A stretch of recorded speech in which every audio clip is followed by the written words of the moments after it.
नमस्कार, DNP India में आपका स्वागत। मैं हूं आपके साथ राहुल चौधरी। पीएम मोदी और बीजेपी के विजयी रथ को रोकने के लिए बनाया गया इंडी गठबंधन चुनाव से पहले ही धीरे धीरे ताश के पत्तों की तरह बिखर गया। जिस नीतीश कुमार ने विपक्षी दलों को एकजुट करने की सबसे पहले शुरुआत की, वो खुद अब एनडीए का हिस्सा है। इंडी गठबंधन की तमाम गतिविधियां लगभग ठप सी हो गई हैं। अब तक किसी राज्य में सीट शेयरिंग को लेकर कोई बात नहीं हुई। सवाल है कि आखिर क्यों चुनाव से पहले ही इंडी गठबंधन हाशिए पर पहुंच गया है।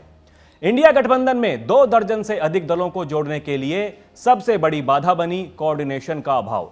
गठबंधन के तुरंत बाद कुछ नेताओं का यह प्रस्ताव आया कि एक संयोजक की नियुक्ति हो जो सभी दलों को एक सिरे में जोड़कर बात को आगे रखे, लेकिन संयोजक की नियुक्ति नहीं हो पाई। कहा गया कि नीतीश कुमार इस पद के इच्छुक थे, लेकिन ममता बनर्जी के विरोध और कांग्रेस की सुस्ती के कारण उन्हें यह पद नहीं दिया गया। फिर वो बाद में एनडीए में शामिल हो गए।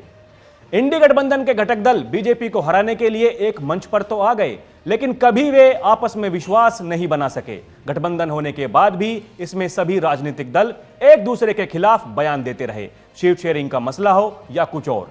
कई बार इन दलों के नेता आपस में ही भिड़ते रहे। गठबंधन में कोई राजनीतिक दल अपने सियासी स्पेस से समझौता करने के मूड में नहीं दिखा। यही कारण है कि कई कोशिशों के बावजूद वे कभी एक साझा रैली तक नहीं कर सके। कभी पटना, भोपाल तो कभी शिमला में रैली करने की तैयारी हुई, लेकिन आपसी विश्वास की कमी के कारण ऐसा नहीं हो सका।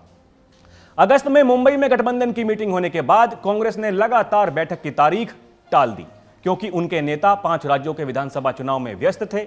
तब गठबंधन के अधिकतर नेताओं ने आरोप लगाया कि कांग्रेस विधानसभा चुनाव में बेहतर परिणाम मिलने के बाद क्षेत्रीय दलों पर सीटों की अधिक हिस्सेदारी के लिए दबाव बनाना चाहती है, लेकिन हुआ इसके ठीक उल्टा।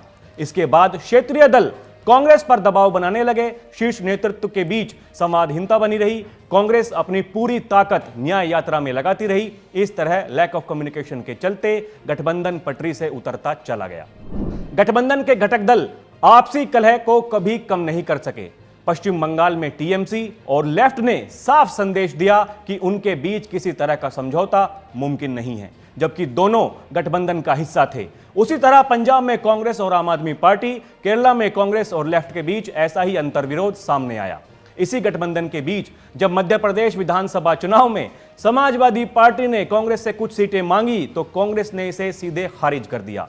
मुद्दों पर भी अंतर्विरोध सामने आया। जाति जनगणना के नाम पर ममता बनर्जी सहमत नहीं हुई, तो सनातन का मुद्दा उठाकर डीएमके ने बाकी दलों को असहज किया। गठबंधन काम कैसे करेगा, उसका रोड मैप क्या होगा, विजन क्या होगा, जनता के बीच वे किस मुद्दे को लेकर जाएंगे, इस बारे में सहमति तो दूर, एक छोटी पहल तक नहीं हुई। हालांकि कुछ दलों ने शुरुआत में ही कहा था कि सीट शेयरिंग और मुद्दों के रोड मैप पर सबसे पहले स्पष्टता हो जाए, जिससे जमीन पर इसमें समय रहते अमल किया जा सके। लेकिन गठबंधन भटकता चला गया और कांग्रेस केवल राहुल गांधी की भारत जोड़ो न्याय यात्रा पर ही केंद्रित रही।